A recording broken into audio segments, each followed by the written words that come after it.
రైతు సంక్షేమమే ధ్యేయంగా కాంగ్రెస్ ప్రభుత్వం పనిచేస్తుందని నకిరేకల్ ఎమ్మెల్యే వేముల వీరేశం భువనగిరి కుంభం ఎమ్మెల్యే అనిల్ కుమార్ రెడ్డి అన్నారు. భూదాన్ పోచంపల్లి మండలం ధర్మారెడ్డిపల్లి కాలువ నుంచి సాగునీటిని విడుదల చేశారు. దశాబ్దాల కాలంగా వేచి చూస్తున్న రైతుల కల నెరవేరడం ఎంతో సంతోషంగా ఉందన్నారు.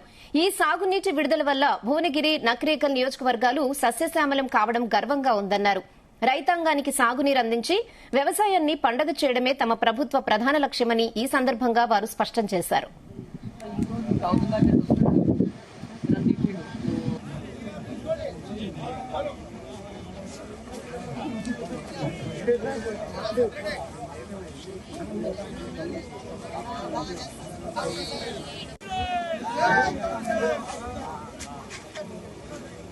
కొంత భాగానికి మేము నీళ్లు వదలటం అనేటువంటిది చాలా సంతోషంగా ఉంది.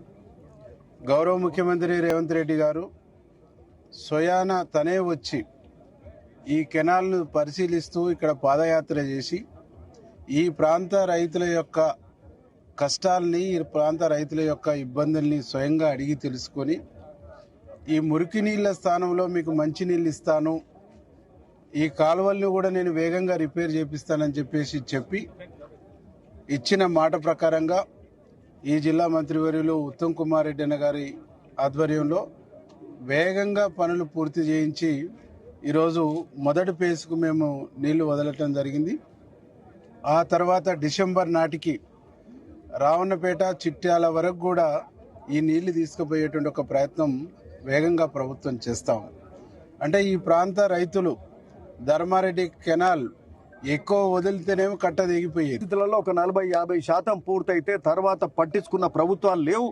మళ్ళా కాంగ్రెస్ ప్రభుత్వం వచ్చినాకనే మళ్ళా ఇదే రేవంత్ రెడ్డి గారి ప్రజాపాలనలో ఈ కాలువలకు మళ్ళా నిధులు తీసుకొచ్చే కార్యక్రమం అది ఈ జిల్లా మంత్రి, ఉమ్మడి జిల్లా మంత్రి మన ఉత్తమ్ కుమార్ రెడ్డి గారు, మరి వారు మన బాధలు తెలుసు కాబట్టి, మన సమస్యలు తెలుసు కాబట్టి మన మీద మరి ప్రేమతో మనకు 485 కోట్ల రూపాయలు ఈ 3 కాలువలకు శాంక్షన్ చేయడం, ఇది ఎప్పుడు కూడా ఇన్ని కోట్ల రూపాయలు ఈ మురికి కాలువలకు రైతులు మరి మన ప్రాంత ప్రజలకి మురికి నీళ్ళు తప్ప ఇంకోటి లేవు.